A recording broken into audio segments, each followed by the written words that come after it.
Hey friends, welcome or welcome back.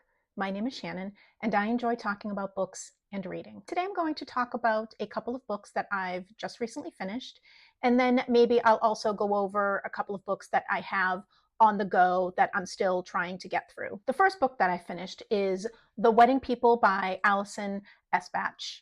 And I finished this a couple of weeks ago, and I purchased it because I absolutely love the cover. And I was hoping that it would be a good summer read since we are still in summer and I am not ready to give it up yet. This is a pretty new release. I think it was just released either the end of July or in early August. And this tells the story of Phoebe, who is in her early 40s and finds herself at rock bottom. She's divorced, she's unhappy with her career, and she wants just one last hurrah. And so she checks herself into a very fancy Newport, Rhode Island resort.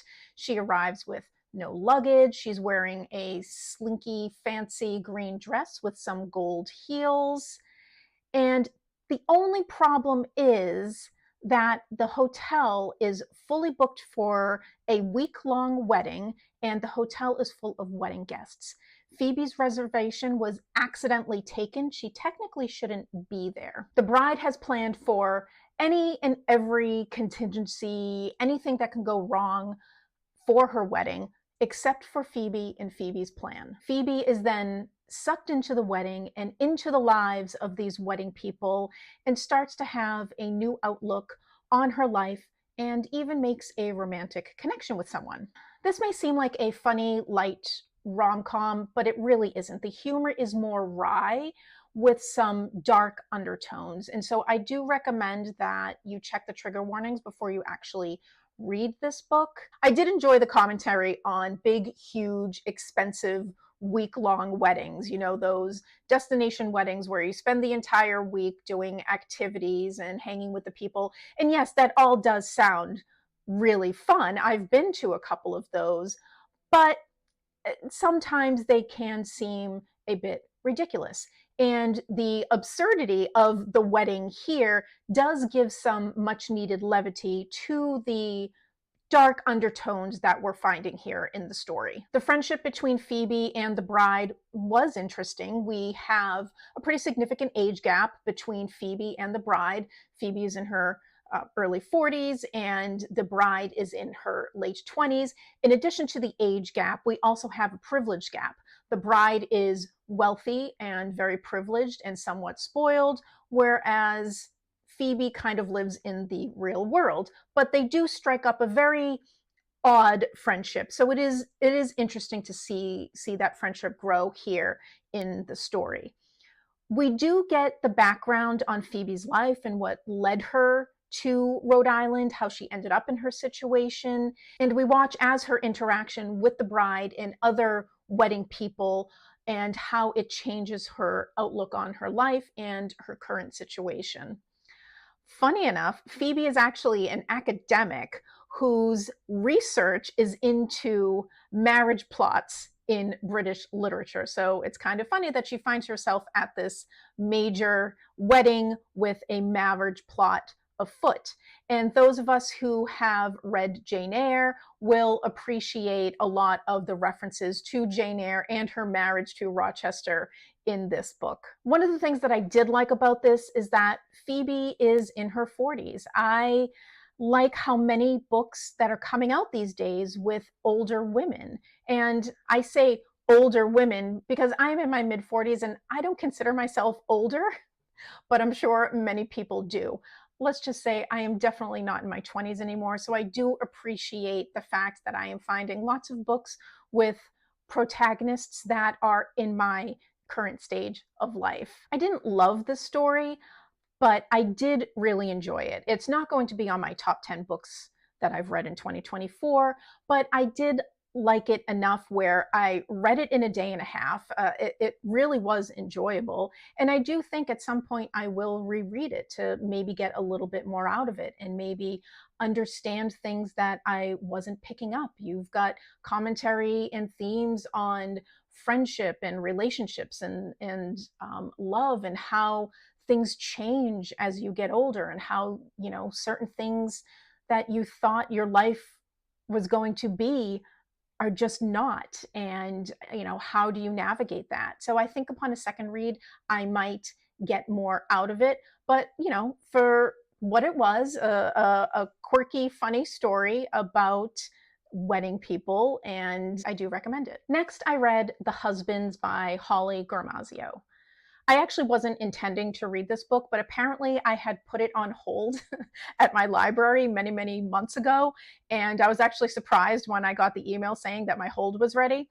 So I figured, what the heck, let's read it. It was actually a pretty quick read. So this is a time-bending, magical realism story about a woman in her early 30s. Her name is Lauren. She is single, and she's out at a bachelorette party, and she comes home to her apartment and finds a man there who is apparently her husband. She is not married, so she doesn't know where this man came from. And so starts this story about the husbands. This husband that she finds in her apartment when she comes home goes up into the attic for something, and then another man, another husband, comes down. She sends that one back up to look for the other guy, and then another guy comes down. So we're now in this cycle of husbands coming in and out of the attic. The story moves on with many different husbands, some good, some bad, some tall, some short, different races, different nationalities. Each time a new husband arrives, other things in Lauren's life change. You know, how much money she has in her bank account, her job, her friends, furniture in her apartment. And it seems as if she's launched into some different parallel version of her life.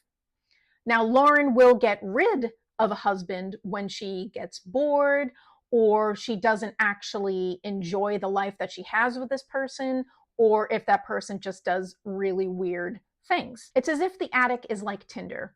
You swipe or send the man up into the attic and then move on with the next. But unfortunately, there's no guarantee that all of this trading of husbands back and forth is going to lead into something better, or maybe you'll be wondering what you're missing out with others. This is trying to be a funny and quirky commentary on dating and all of the choices that we have these days, specifically with internet dating. How do we navigate love with so much choice? The problem is, I got really bored after a while. I was just sick and tired of each new husband and the situations that Lauren was getting herself into.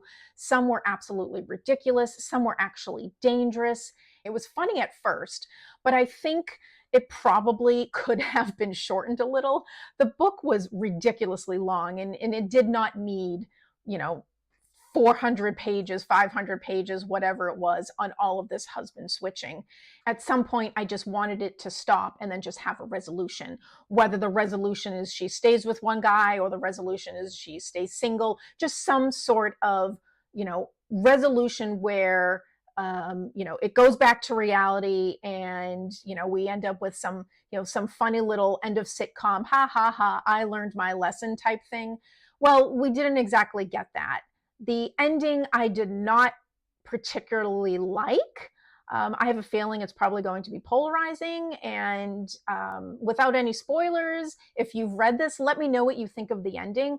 I was not pleased with it. I was actually quite irritated with it, but let me know what you think. That being said, I do think this could work better as a movie and instead of a book. I can definitely see this on television as not necessarily as sitcom-ish, but I could see this on the screen. It is funny enough where it could work if they could, you know, rework the ending and maybe be a little bit more clear as to what the author is trying to say. So that's The Husbands by Holly Gramazio.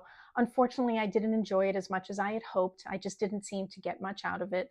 But who knows?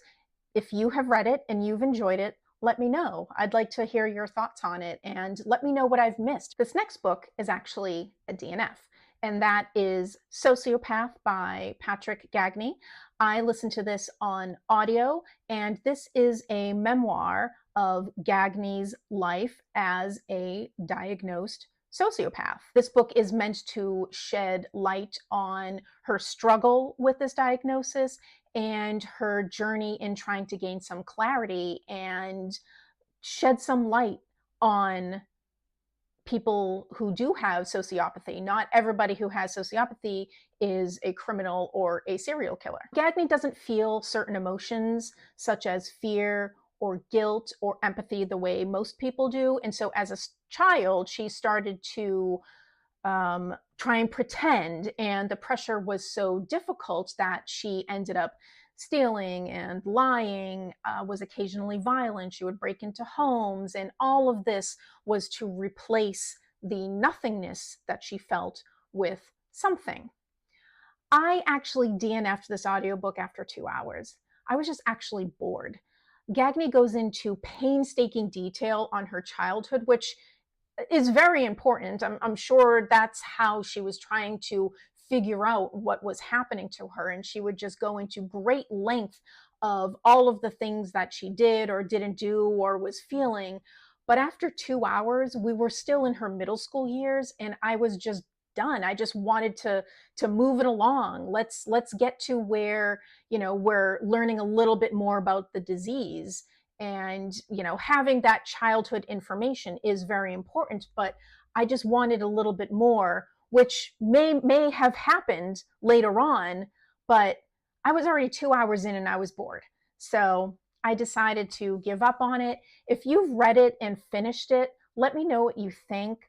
Maybe I'll go back to it if you think that, in a little while, maybe in hour 3, I'll actually get more out of it. But after 2 hours, we were still in her middle school years, and I was just done. Those are the 3 books that I've either finished or not finished in the past couple of weeks. I have a couple of books on the go, and the first one is The Mill and the Floss by George Eliot.